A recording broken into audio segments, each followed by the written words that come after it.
Nuestro primer expositor es el doctor Francesco Delgado. El doctor Francesco Delgado es médico reumatólogo, profesor de medicina experimental de la Universidad de Leeds, United Kingdom. Es jefe del programa de esclerodermia y del Centro de Investigación Biomédica del National Institute Health Care and Research en United Kingdom y es reumatólogo consultor honorario. Vamos a darle la bienvenida al doctor Francesco ¿Qué Delgado. tal? Buenos días. Es un placer para mí dirigirme a ustedes, estar presente en la vía virtual en la reunión de la Sociedad Peruana de Reumatología. Me encantaría estar en persona, espero que el próximo año. Y lamento que no sea en vivo, es mañana del jueves. En Perú es tarde del jueves para mí, entonces su presidente me pidió entonces discutir entonces el diagnóstico precoz de la esclerosis sistémica progresiva desde el punto de vista de clínico y de biomarcadores. Entonces, si hay preguntas al final, no voy a poder unirme a ustedes en vivo, pero por favor mándenme un email a través de los organizadores y estaré contento de responder. Aunque ven el programa que tenemos a diferentes especialistas que estarán en capacidad de responder vuestras inquietudes y hasta mejor que yo. Entonces, comenzaremos entonces. Este es el grupo de trabajo. Este es el programa que debemos uno de los pocos días soleados que nos toca experimentar. Y cuando sale el sol salimos afuera y tratamos de mostrar nuestra mejor sonrisa. El grupo está trabajando en muchos aspectos de esta enfermedad desde el punto de vista clínico, al igual que en epidemiología y en el manejo, y ahora vamos a hablar del estudio VEDAS. Entonces, la pregunta que inspiró entonces este estudio VEDAS es ¿dónde comienza la escleroderma? Entonces, esta es una revisión que nosotros publicamos hace cerca de 3 años en Lancet Rheumatology, en donde tratamos de resumir entonces la historia de la esclerosis sistémica de acuerdo con la magnitud del daño fibrótico y de la fibrosis vascular y el daño vascular. Entonces, aquí tenemos estos dos triángulos y es aquí en donde vemos a la piel esta línea. Aquí es el diagnóstico de la esclerodermia. Entonces, ustedes pueden ver que la autoinmunidad, los biomarcadores que aparecen y que utilizamos para esta condición, sabiendo que es autoinmune, entonces tenemos el ANA y hay anticuerpos específicos para esclerodermia que empiezan antes, bastante antes del diagnóstico, y estos marcadores están asociados con patrones específicos del daño tisular, sea fibrosis o fibrosis vascular. Entonces, vale la pena pensar que la enfermedad comienza en esta etapa, por lo menos. Entonces, con estas mediciones de anticuerpos que pueden anticiparse. Pero son mediciones que se pudieran hacer, pero en esta etapa no solamente tenemos estas pruebas, sino que en la vasta mayoría de los casos tenemos la presencia del fenómeno de Raynaud. Entonces, la presencia del fenómeno de Raynaud y de estos anticuerpos, entonces se ha postulado que es el inicio potencial de la esclerodermia. ¿Es esto una esclerodermia subclínica? ¿Es una preesclerodermia? Hay discusiones al respecto, bastante discusión al respecto, y esto ha ocurrido por muchos años. Hay 2 estudios que representan este devenir clínico, ¿no? Entonces vamos a tratar de enfocar esta pregunta. Por cierto, hay partes después de la esclerodermia, hay también la heterogeneidad de la enfermedad, de la representación clínica de la enfermedad y cómo va a ser el compromiso general generado por esta condición, ¿no? De manera tal que debiéramos idealmente ponernos de acuerdo acerca de cómo empieza la enfermedad, y hay bastantes pruebas específicas y de todos modos eso se tiene que conjugar con las características clínicas de la enfermedad. Ahora bien, el primer estudio en mirar la progresión de las personas desde el momento que aparecen este tipo de fenómenos, ¿no? En el caso de la esclerosis sistémica, esto es del año 2008, por Koenig y colaboradores. Entonces estaba trabajando en un centro de salud terciaria. Entonces Son una mayoría de personas que tenían el fenómeno de Raynaud y entonces las personas acuden al médico y él demostró por primera vez entonces que en esta serie de pacientes, los que tenían una capiloscopía anormal con anticuerpos por la esclerodermia y que mostraron la progresión en la esclerodermia. Entonces aquí, con esta capiloscopía y ausencia de anticuerpos, entonces esto correspondía a los pacientes que no desarrollaban la condición. Entonces, aquí la idea, entonces, hubo una progresión de 12.6% a 10 años. Entonces, la idea no era definir la progresión de la enfermedad, era simplemente definir las clases de personas en diferentes análisis de la progresión de la enfermedad. Y aquí tenemos los otros dos signos. Aquí tenemos los cambios capilares vasculares y el ADN.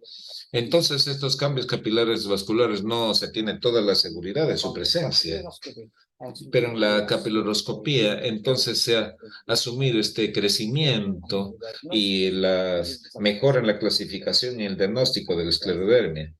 Entonces, esto sirve hasta el momento actual, ¿no? Y cómo se relaciona la esclerodermia con la presencia de megacapilares y esta hipertrofia de la capa muscular. Es un patrón peculiar, típico de la esclerodermia, tal como se ha señalado en diversas investigaciones. Los anticuerpos, ustedes los conocen bastante bien, el ADN, entonces tenemos marcadores de esta condición. Y con tipos específicos, entonces, de patrones nucleares del ADN y que corresponden a antígenos específicos de la esclerodermia, sea para el centrómero o para las cadenas de ADN. Ahora, entonces, la base del estudio para el año 2010, los doctores que aparecen en la figura comenzaron este estudio europeo tratando de recolectar entonces la información clínica de pacientes con el fenómeno de Raynaud a lo largo de diversos centros de atención terciaria para definir entonces si es que podíamos identificar a diferentes estratos en y el riesgo de progresión de la enfermedad. Entonces fue un consorcio internacional con centros para esclerodermia, la mayor parte de centros de esclerodermia. Y entonces hemos tenido diferentes participantes que han contribuido entonces enormemente con el número de personas a ser incluidas en el estudio. Entonces, B2 es el diagnóstico de la esclerosis sistémica. Entonces, podemos diagnosticar esclerosis sistémica en esta etapa. Entonces, se necesita un consenso de la presencia de Raynaud, dedos hinchados, anticuerpos para esclerodermia. Y anormalidades en la capiloroscopía, ¿no? Esto entonces son los signos de alerta roja o de banderas rojas, de manera tal que nos alertan entonces sobre la presencia de la enfermedad. En 8 años se reclutó a 1.150 pacientes con Raynaud y por lo menos uno de los otros signos. Y la base de datos todavía está abierta hasta la fecha. Y esto es el año 2021, por lo menos. Entonces, el estudio que tenemos que analizar fue simplemente la idea de definir a lo largo de estos 1.150 pacientes cuál era la proporción de pacientes que por lo menos a 5 años de seguimiento tenían progresión de acuerdo con los criterios de clasificación de la enfermedad. Entonces, en estos 1.150 pacientes 331 no cumplieron con los criterios, 35 no tenían síntomas o signos confirmados del fenómeno Raynaud, otros 150 tenían los criterios del ACR del año 2013 de Euler para la esclerosis sistémica y 211 tuvieron solamente una visita inicial, 553 tuvieron por lo menos una visita de seguimiento y completaron entonces su participación en el estudio. Ahora, ¿cuáles son las características iniciales de esta población? Observamos acá que al igual que en la esclerodermia en general, tenemos la incorporación de estos pacientes, la edad que está en alrededor de 43 años en promedio. En los pacientes que fueron incluidos al inicio, 48% en los que completaron a 5 años. Este es el primer sesgo. Entonces, estos pacientes ya estaban fijos para el seguimiento. Entonces, se puede haberse sobreestimado entonces la frecuencia de esta condición y, por cierto, las complicaciones que pudieran haber presentado estos pacientes. Y estas son las otras características clínicas. Tenemos acá una aproximación donde podemos ver que en el 73% de los pacientes tenían ANA, 36 solamente tenían la capilaroscopía normal, 29 tenían ANA y capilaroscopía normal. Entonces, diversas características que se presentaban con diferentes frecuencias en la serie de pacientes. Algunos con todas las características, pero la mayoría con uno o dos de estos 4 criterios que significaban la modalidad de alerta o las banderas rojas, si se quiere. Y la idea era ver si estos pacientes tenían estas otras características, entonces cumplían con los criterios para definir la condición. Entonces, un 50% se retiraron en el seguimiento los pacientes que eran, por lo general, de edades más jóvenes. Entonces, en primer lugar, nosotros vemos que aquí 85% de los pacientes que fueron positivos para el ANA y 14.7 fueron negativos para el NA. Y que estuvieron en seguimiento. Entonces, un 60% fueron positivos para para el ANA. Entonces, claramente era el factor negativo, predictivo negativo más contundente en esta situación. Ahora, con los otros criterios, entonces un 70% de estos pacientes, tenemos aquí los anticuerpos específicos para esclerodermia y solamente en 31% de los pacientes no tenían anticuerpos específicos para esclerodermia. Y un 70% de los pacientes progresaron. Del 35% de pacientes con cambios en la capilaroscopía, 70% progresaron y el 20% de los pacientes también con dedos hinchados también progresaron. Entonces, esta es la validación de la definición teniendo solamente uno de estos factores independientes. Entonces, la idea era ver que un 70% de los pacientes mostraron progresión de la enfermedad. Y esta es una consideración importante, entonces, en términos de esta discusión acerca de la preesclerodermia o esclerodermia subclínica o como quiera llamarse.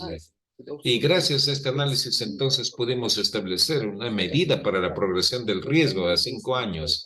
Entonces, esto lo pusimos en una tabla y luego en un instrumento para utilizarse en un teléfono celular. Entonces, simplemente introduciendo estos criterios, los pacientes con Raynaud que pudimos ver que tenían un riesgo de progresión a 5 años. Entonces, los que no tienen antinucleares, por ejemplo, específicos, los que no tienen anticuerpos específicos para la esclerodermia, los que no tienen anticuerpos específicos y tampoco una capilaroscopía normal. Esto como cerca de 40%. Y llegamos aquí a los máximos riesgos de progresión, los que tienen toda la tecnología, el fenómeno de Raynaud y los diferentes hallazgos que fueron señalados como alertas. Entonces, aquí esto probablemente pudiera ser útil entonces para el manejo clínico de estas personas. Otra consideración importante, por cierto, se trata de una corte prevalente de pacientes. Entonces, en las cuales podía echarse mano de esta información prácticamente en todos los momentos en el tiempo, de manera tal que pudiera entonces facilitarse el seguimiento. Y tenemos acá la misma población a lo largo de todo este tiempo de seguimiento y viendo la progresión de las diversas características de la enfermedad, viendo cuántos pacientes pueden ser positivos a los ANA y cuáles no. Aquí en el lado derecho, solamente en 3% de los pacientes cambiaron el estado de sus ANA durante estos 5 años de seguimiento. Y esta es una característica, es un rasgo bastante estable en esta cohorte, mientras que un 15.4% de los pacientes tuvieron la aparición de estos anticuerpos durante los primeros periodos de seguimiento. Los cambios en la capilaroscopía también estuvieron presentes. Y aquí se muestra que una vez que se detecta el patrón específico para esclerodermia, estos pacientes muy probablemente no van a cambiar esta presentación para la evolución. Y hubo un 44.9% de aparición de tecnología. Entonces, aquí tenemos este 44.9 y 64% de aumento en estos pacientes con el N. Y todos estos números están gobernados por la presencia de los factores de riesgo, si se quiere, los factores que fueron incluidos en el alerta, ¿no? La presencia de capiloroscopía normal, la presencia de dedos hinchados, la presencia de anticuerpos específicos para la esclerodermia. Entonces, estos son signos que indican que la enfermedad se está tornando cada vez más clínicamente manifiesta y que esto va a tener una influencia enorme en la evolución de estos pacientes. Ahora, el otro característica en esta base de datos es lo que se ve en esta línea. Si nosotros decidimos que teníamos un diagnóstico de esclerodermia y queremos evitar complicaciones para el futuro, entonces otras veces no había esclerodermia totalmente definida, entonces podemos utilizar esta gráfica para darle poder al estudio. Entonces aquí tenemos los pacientes que tienen diferentes porcentajes de la posibilidad de progresión, diferentes proporciones de progresión, ¿no? Dependiendo de las presencia de los factores. Y si nosotros miramos a 12 meses con la atención estándar, la tasa de progresión en los pacientes con ANA es solamente 4 a 6%. Si tienen anticuerpos específicos de la esclerodermia y los dedos hinchados, esto sube a 30% a 2 años. 35 a 40% de estos pacientes con estas características y anticuerpos específicos para esclerodermia van a mostrar entonces progresión de la enfermedad. Y esto se aproxima al 50% cuando el seguimiento se hace 36 meses. Entonces podemos basarnos en esto para diseñar estudios que tengan que ver con el seguimiento y la prevención de mayores complicaciones en estos pacientes.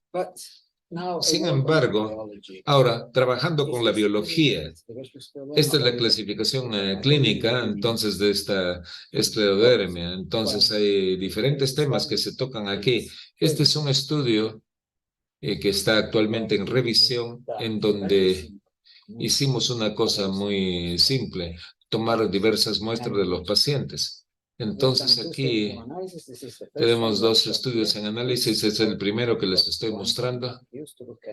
Entonces, para los que no están acostumbrados a la piel, entonces la histología debiera ser típica. En azul se muestra la matriz extracelular.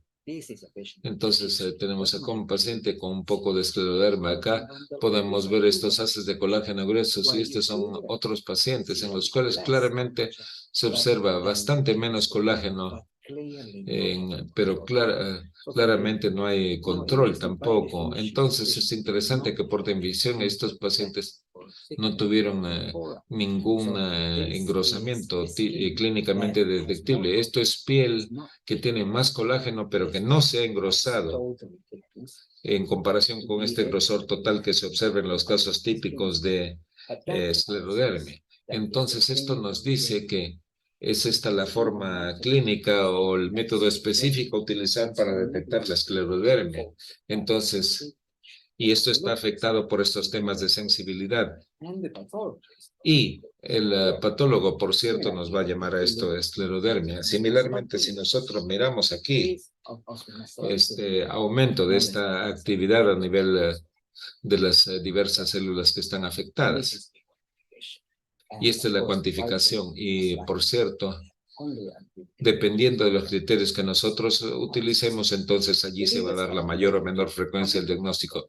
Hicimos un estudio con estos pacientes también, y esto a lo largo del tiempo que hemos estado trabajando.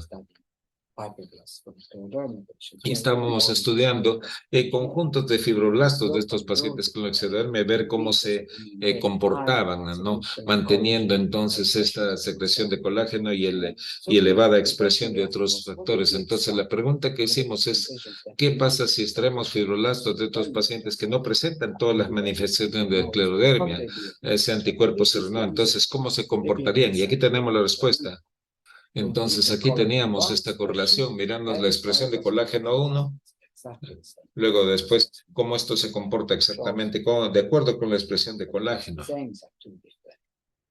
Y no hay mayores diferencias estéticamente significativas. Otros cambios que mueren. Entonces, vemos aquí la actividad del músculo liso también y que muestra diferencias. Entonces, aquí tenemos este control en esclerodermia, entonces no hay mayor diferencia a lo largo de estos dos compartimentos de pacientes. Entonces, corresponde esta esclerodermia y hay que ver otros factores también. También el funcionamiento. Entonces, la actina muscular es un marcador también de este tipo de compromiso. Entonces, la formación de cicatrices, la formación de señales a nivel de tejido muscular y al nivel de la piel podrían dar una aproximación de estas características en cuanto a la contracción también. Los fibroblastos se pueden pasar a colágeno y se puede medir el área o el peso de estas fibras o de estas estructuras. Entonces, vemos las curvas y comparamos contra los controles y vemos la actividad del músculo liso y también la capacidad de contractilidad del músculo a este nivel. Entonces, tenemos una base biológica para la presentación y desde este punto de vista biológico, entonces esto corresponde a esclerodermia sobre la base de todas las características asociadas. Sabemos que la esclerodermia tiene infiltrado perivascular y es lo que nosotros observamos aquí en este grupo de células, en estas muestras de tejido, y es una consecuencia entonces de las modificaciones que se ven, ¿no? La degeneración, si se quiere, del tejido conectivo en relación con esta enfermedad. Y es interesante señalar entonces que aquí se trata de establecer una correlación entre la cantidad de este tipo de efectos y van bastante bien en conjunto. Y esta es una fase bastante dinámica en términos de la esclerodermia, donde podemos decir exactamente las características de la condición y la posibilidad de respuesta al tratamiento. Ahora, sobre la base de esta investigación, entonces la idea era tratar de establecer la progresión de la enfermedad sobre la base de un seguimiento estricto, las biopsias de la piel, muestras de sangre, a ser analizadas. Entonces, monitorizar a estos pacientes en cuanto a la progresión de la enfermedad. Y entonces ver cómo van a comportarse también los queratocitos y los fibroblastos. Este es un estudio que medirá la proteómica de la sangre y también estudios de colorimetría para ver si se puede identificar entonces marcadores específicos que pueden predecir la progresión a manifestaciones clínicas y ver si esto se mantiene constante a lo largo de la enfermedad. Y acá tenemos los controles también para la comparación. Hay pacientes con enfermedad difusa establecida. El estudio es auspiciado por el grupo ABD y entonces esto ha sido presentado en la reunión en San Diego o será presentado en la próxima reunión en San Diego de la ACR.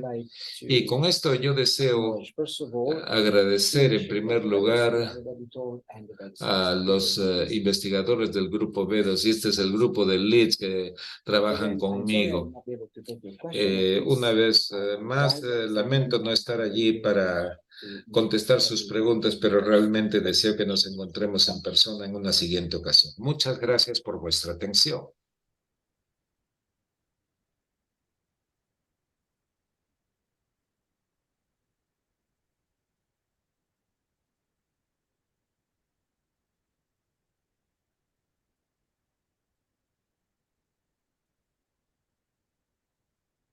Bueno, muchas gracias al doctor De Galdo.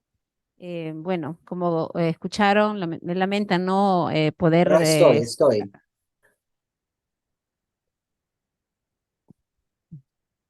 Ok.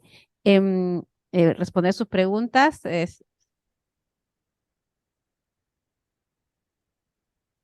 A ver, hola. Ah, sí, Sí. ok.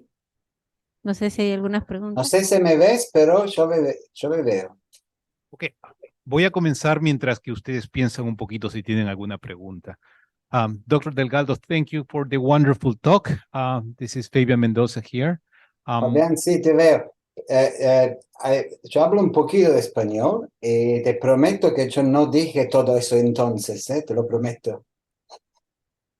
Voy a hacer la pregunta en español y en inglés. Bien, La pregunta es, muchas veces tenemos pacientes que tienen anticuerpos escleroderma 70 sobre todo o antitopoisomerasa que son de un valor muy pequeño y que tienen ANA por inmunofluorescencia negativos.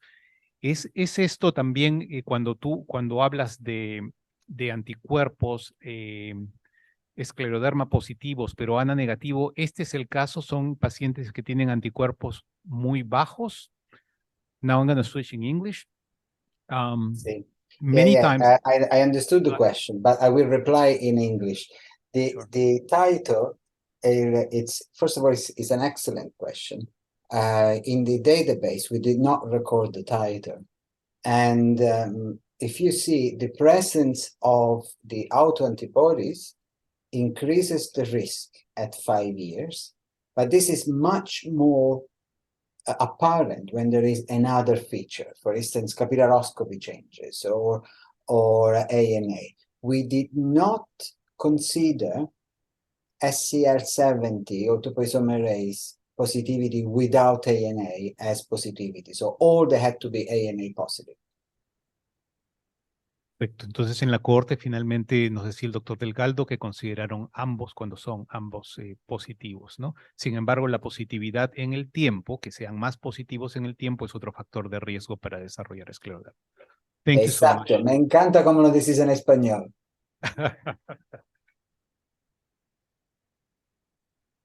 Paso el micro para si hay alguna otra pregunta. Gracias, doctor. ¿Alguna pregunta más para el doctor Francesco?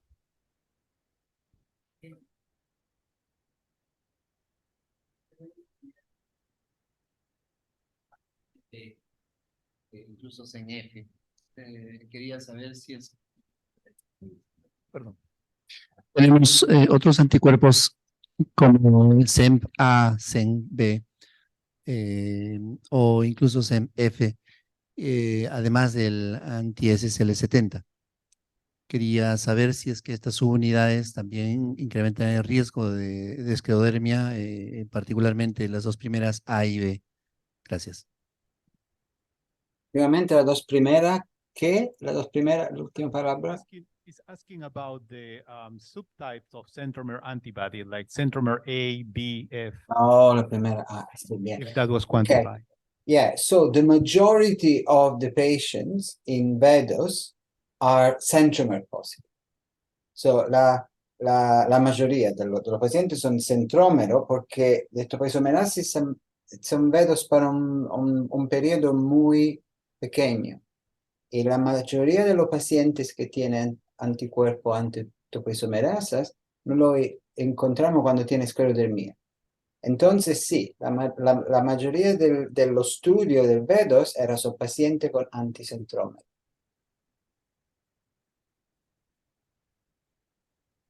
The other question I have, la otra pregunta que tengo es, ¿qué cosa es puffy fingers? Los dedos gordos de los pacientes a veces vienen y van, y después el paciente te dice, bueno, ahora sí están hinchados todos los días a toda hora. ¿Se consideró esta variación de puffy fingers on and off durante un periodo de tiempo o era solamente cuando los dedos estaban hinchados todo el tiempo? Were they considered puffy fingers on and off or only puffy fingers all the time? Yeah, è una muy buena pregunta. Trato de contestar en español. No, nel database no tenemos una distinción por puffy finger a hoy o puffy finger siempre. En realidad, vos tenés razón, algún día están con puffy finger, algún día no están. Pero en la esclerodermia, cuando empieza a tener puffy finger, que no es siempre después del Raynaud, es independiente del Raynaud, esto tende a progresar en sclerodactyly. So I switch in English because my Spanish finished there. It's this puffy fingers, these sporadic puffy fingers are most often secondary to a bad Raynaud attack. But when the patient has warm hands and no Raynaud and they need to change their ring. So one of the questions I ask is, did you have to change your ring size? Did you have to take off your rings? And that's a sign that the fingers are just getting swollen over time. And that should be the real puffy finger. But it's not a sign as reliable as capillaroscopy of antibodies because, of course, has some subjectivity. I see some questions on the chat as well. Doctor Delgado, una pregunta. Los estudios de esta data son en población principalmente europea. Quisiera saber si estos criterios han sido estudiados o validados en poblaciones con características latinas, países sudamericanos que tienen otras características étnicas y geográficas. Excelente pregunta. No, lo tenemos que hacer.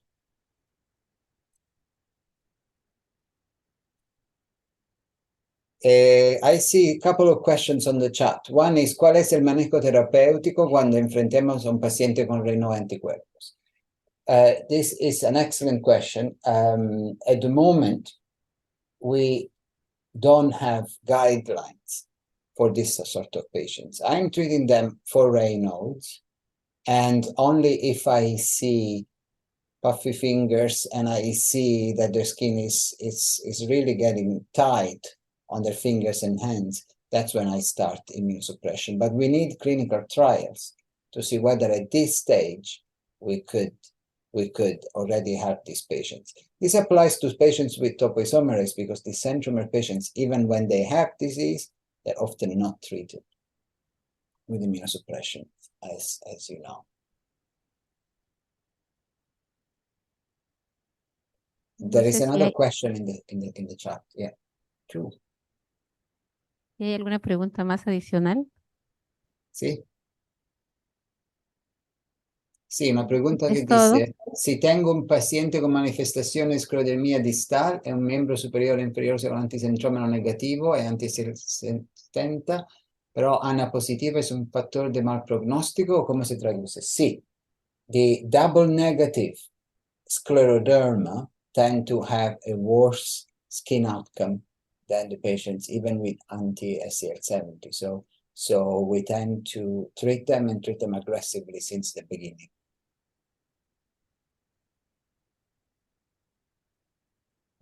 Thank you very much, Dr. Francesco Delgado.